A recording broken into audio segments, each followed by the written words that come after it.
Lur, selamat datang di Ngalor Ngalobuma Horor. Yo, opo kabar lur, sehat-sehat kabeh yo. Kalian pernah nggak ngecas HP nih udah lama tapi ternyata nggak nyolok? Itu astagfirullah. Sesuai requestan kalian, kali ini aku akan ngebahas film bergenre misteri thriller yang ciamik soro berjudul Buried tahun 2010. Ini sang bapak sutradara Rodrigo Cortés keren banget karena keseluruhan film hanya berlatar di satu tempat dan sama sekali nggak membosankan, malahan sangat menegangkan. Bercerita tentang seorang pria yang bekerja di Irak dan terbangun dalam kondisi dikubur hidup-hidup di dalam peti mati. Apa yang sebenarnya terjadi? Langsung pantun aja kita ya. Mbok Juminten kuliah ning Washington, monggo sekecaaken ten.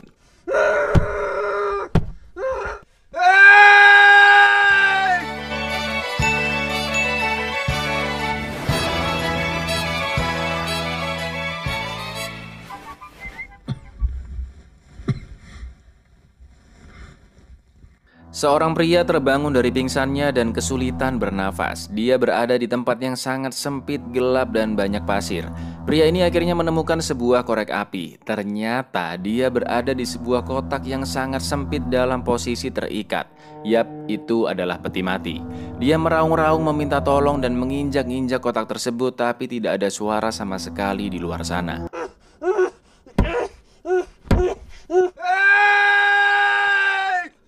Dengan sekuat tenaga peti itu berusaha dibuka tapi tetap tidak bisa. Lalu pria ini membuka ikatan di tangannya dengan paku yang tertancap di sana. Dia mencoba menenangkan diri dan melihat ke sekeliling peti mati tersebut. Ternyata ada handphone yang berdering di dekat kakinya. Handphone yang bukan miliknya dengan baterai hanya setengah dan berbahasa Arab. Di dalam sakunya hanya ada dompet yang kosong, botol minum, botol obat, dan sebuah pulpen. Dia mencoba menelpon 911, menceritakan apa yang terjadi padanya, tapi dia tidak bisa memberitahu di mana lokasi peti matinya berada. Pria ini ternyata bernama Paul Conroy. Paul bekerja sebagai supir truk di kontraktor sipil yang berlokasi di Irak, tepatnya di provinsi Bakubah.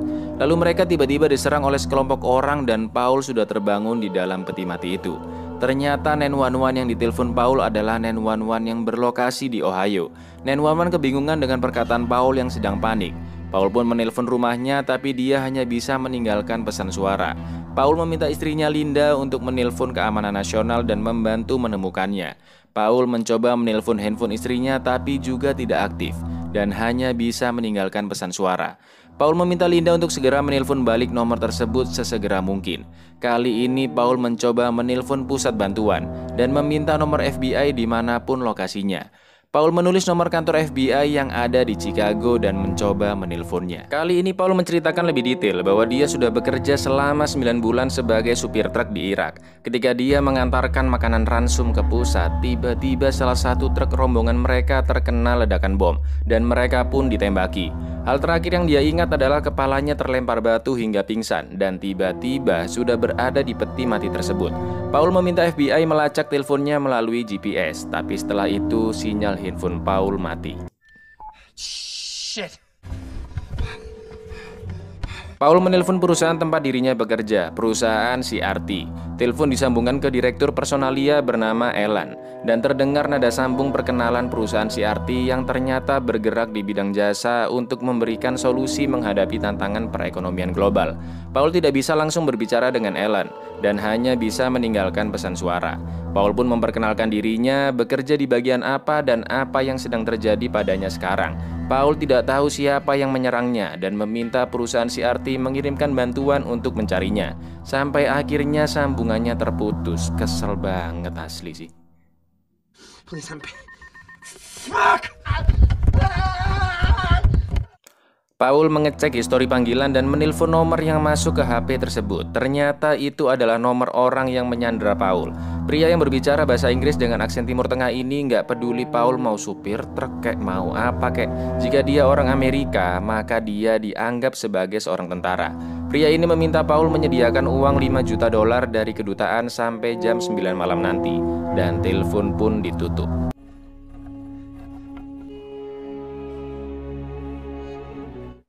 Paul mencoba lagi membuka peti mati itu tapi tetap nggak ada hasilnya. Paul pun menelpon teman Linda bernama Donna dan memintanya mencarikan nomor Departemen Negara. Tapi karena hubungan mereka ini sepertinya emang nggak baik dan Paul malah meneriaki Donna.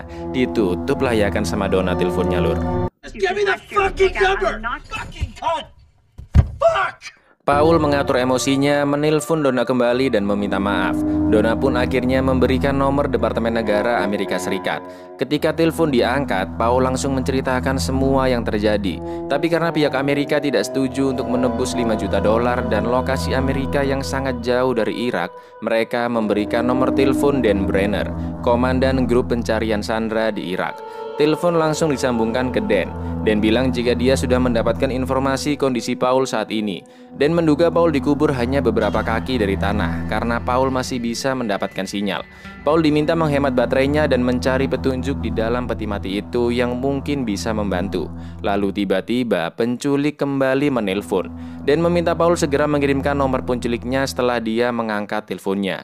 Waktu kurang 2 jam 4 menit lagi sebelum jam 9 malam.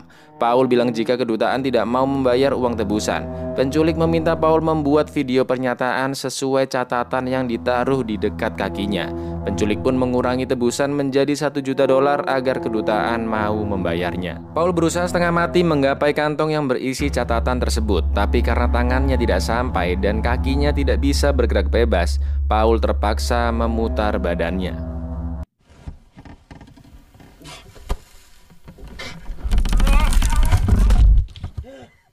Di dalam kantong tersebut ada 2 buah stick light, 1 buah senter, pisau dan sebuah catatan untuk pernyataannya di dalam video. Baterai Paul tinggal 2 bar. Paul langsung menelpon Dan memberikan nomor penculiknya. Dan bisa melacak sinyal penculik, tapi untuk sinyal Paul sangat susah dilacak karena menggunakan jaringan ganda. Dan tidak ingin Paul membuat video tebusan karena itu pasti akan disebarluaskan secara nasional. Jelas Paul nggak peduli hal itu dan makin emosi lah ya kan. Dan pun meyakinkan Paul bahwa timnya berusaha sebaik mungkin untuk menemukannya. Dan bilang bahwa penculiknya bukanlah teroris. Kemungkinan mereka adalah kriminal gila yang hanya menginginkan uang karena faktor kemiskinan. Ternyata kasus Paul ini sering banget terjadi. Ratusan orang sudah diculik dan juga dimintai uang tebusan. Hanya sedikit yang berhasil diselamatkan. Salah satunya yang selamat adalah Mark White, seorang mahasiswa kedokteran yang membantu para dokter di Irak dan berjanji akan menyelamatkan Paul seperti dia menyelamatkan Mark White. 1 unit intel sudah dikirimkan ke sana berdasarkan petunjuk dari nomor penculik yang diberikan Paul dan meminta Paul agar lebih tenang. Dia bisa bernafas di dalam sana jika dia bisa lebih tenang. Tiba-tiba penculik kembali menelpon dan memaksa Paul membuat videonya saat itu juga. You make video now. Paul pun menelan obat antidepresi yang memang selalu dia bawa dan meminum alkoholnya. Lalu Paul menelpon ibunya yang berada di rumah perawatan. Ibunya ini sudah pelupa dan sering gak nyambung, Lur. Ditanya apa, jawabnya apa. Bahkan dia lupa kalau punya anak. Paul sangat mencintai ibunya. Paul ingin ibunya juga mengatakan bahwa dia sangat mencintainya. Tapi karena ibunya udah gak nyambung, jawabannya jadi kemana-mana. Sedih banget sih ini, Lur. I love you, Mom. You wanna tell me that you love me? Lalu penculik mengirim foto melalui MMS berisi foto Pamela, rekan kerjanya yang juga disandra. Paul memohon agar Pamela jangan dibunuh. Penculik tidak akan membunuhnya asalkan Paul segera membuat videonya. I'll make the video. I'll make the video. Paul akhirnya merekam video. Dia mengatakan semua yang terjadi serta permintaan penculik yang meminta tebusan 1 juta dolar. Video pun langsung dikirim. Berharap masalahnya akan selesai dan Paul tertidur. Sampai akhirnya Paul merasakan ada sesuatu yang bergerak di dalam celananya. Bukan kecoa, tikus, ataupun pijitan mantan, melainkan ular kobra yang cukup besar. Perlahan-lahan Paul membuka botol alkoholnya dan menyiramkannya ke ular tersebut, lalu mencoba membakarnya. Di saat yang sama, telepon berdering dan ular itu pergi melalui celah lubang. Paul langsung menyumbat lubang tersebut. Karena panik, botol alkoholnya tumpah dan mengalir ke arah api. Sedangkan Paul mencoba memutar badannya lagi untuk mengangkat telepon tersebut. Dan yang terjadi...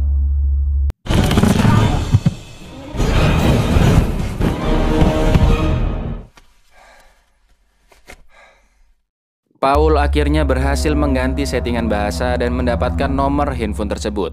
Paul langsung mencatat nomor itu dan mengirimkan pesan suara ke istrinya Linda jika dia sudah mendapatkan nomor handphone miliknya. Paul meminta Linda segera menelponnya jika sudah menerima pesan suaranya. Paul mencoba mencongkel peti dengan pisau, tapi tetap tidak berhasil. Lalu tiba-tiba penculik mengirimkan video Pamela yang ditembak mati oleh para penculik. Paul yang syok melihatnya dan sudah sangat depresi dengan kondisinya, ingin bunuh diri dengan menyayat lehernya menggunakan pisau. Tapi dia teringat suara putranya dan itu menguatkan Paul kembali. Paul menelpon Dan dan mengatakan jika janji Dan hanyalah omong kosong belaka. Rekan kerjanya Pamela sudah membuat video tebusan sampai 3 kali tapi dia tidak berhasil diselamatkan. Dan bilang jika timnya tidak tahu Pamela disandra. Dan juga mengatakan video permintaan tebusan dari Paul sudah ditonton 40 ribuan kali di YouTube dan sudah disiarkan ke banyak stasiun televisi besar. Mana terakhir aku cek kayaknya nggak ada di YouTube. Dan bilang jika sinyal Paul masih susah dilacak, tapi tim intelnya sudah sangat dekat di lokasi perkiraan tempat Paul berada. Lalu tiba-tiba ada ledakan di dekat peti matinya.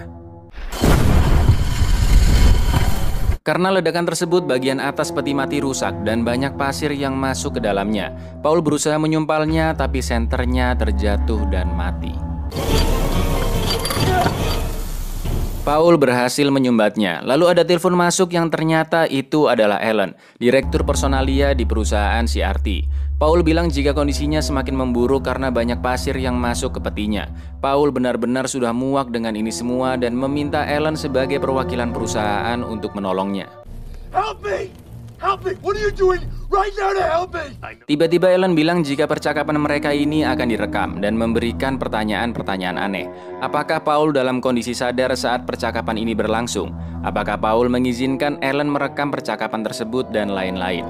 Ternyata ini semua sebagai bukti bahwa Paul telah dipecat dari perusahaan CRT karena Paul telah menjalin hubungan dengan rekan kerjanya yaitu Pamela. Berdasarkan kebijakan perusahaan dan hukum yang diberlakukan serta kontrak yang ditandatangani oleh Paul bahwa pergaulan yang melebihi batas dianggap tidak pantas dan akan dikeluarkan dari perusahaan. Status pemberhentian Paul ditetapkan sebelum hari di mana dia diculik. Maka dari itu CRT tidak bertanggung jawab atas insiden yang Paul alami sekarang. Begitu pula dengan uang asuransi Paul yang tidak bisa diberikan ke keluarganya karena Paul masih hidup ketika dia dipecat. Padahal Paul sangat membutuhkan uang asuransi itu untuk kehidupan istri dan anaknya.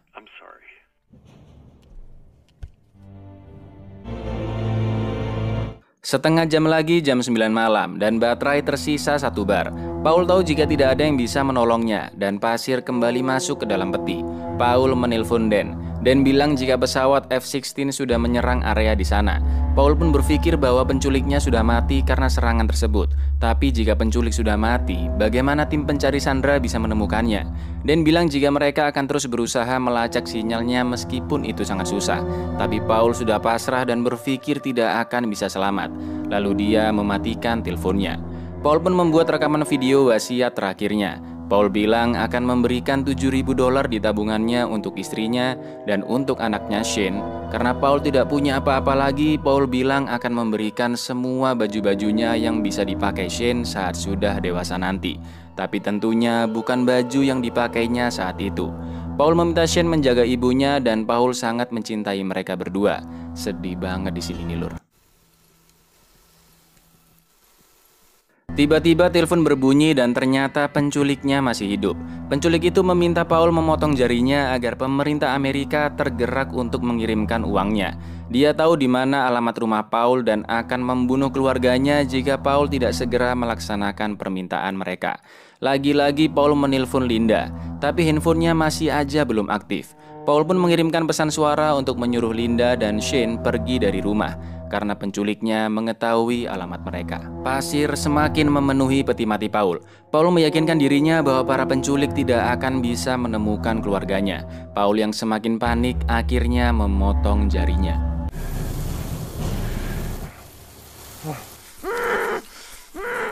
Paul melihat dirinya yang berhasil diselamatkan, namun itu hanyalah halusinasinya saja, dan Paul semakin putus asa. Lalu Dan tiba-tiba menelpon dan bilang jika timnya sudah hampir sampai di lokasi Paul. Tim Dan bisa tahu lokasi Paul dari para pemberontak yang ditangkap. Mereka mengaku tahu di mana lokasi orang Amerika yang dikubur hidup-hidup. 3 menit lagi mereka akan menyelamatkan Paul. Karena Linda tiba-tiba menelpon, Paul terpaksa mematikan teleponnya dengan Dan.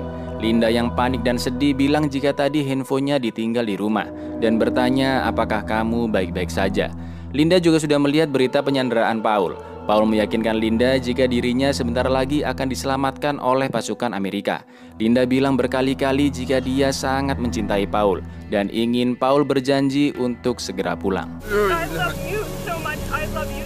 I swear, I've coming home. Pasir sudah hampir menimbun Paul. Paul harus mematikan teleponnya dengan Linda karena Dan menelpon. Dan bilang jika timnya sedang menggali di atas peti matinya dan meminta Paul bertahan sedikit lagi. Mereka sudah melihat peti mati Paul. Tapi Paul sama sekali tidak mendengar suara galian mereka. Dan ternyata... Almost there. Almost there. Right above. Wait, I can't hear you. Keep digging. I can't hear you. I'm so sorry. Paul. What is? So sorry. What is? It's Mark White. Ternyata yang mereka gali adalah peti mati Mark White, bukan peti mati Paul. I'm sorry, Paul. I'm so sorry. Buyar, kok aku jadi sesak nafas juga ya nih ya? Udah jelas ya bahwa Dan ternyata berbohong. Mark White ternyata masih di dalam peti dan gak berhasil diselamatkan. Bahkan bisa jadi semua kasus penculikan tidak ada yang berhasil diselamatkan. Film yang sangat-sangat menegangkan dan menguras emosi. Pak D. Rodrigo Cortez berhasil meramu film yang hanya berlatar di satu tempat aja dan membuat penontonnya merasakan kecemasan si Paul. Ditambah karakter dan penjiwaan yang sangat kuat dari Om Ryan Reynolds. Bahkan katanya si Deadpool satu ini, film Buried adalah salah satu film yang paling berkesan. Film yang membuatnya jadi susah tidur, bahkan sempat fobia ruangan sempit dan gelap. Ya bayangin aja lur kalau kalian di posisinya si Paul. Udah dikubur, sinyal gampang mati, nafas susah, cahaya seadanya, pertolongan juga nggak jelas, dan klimaks di akhir film yang miris banget.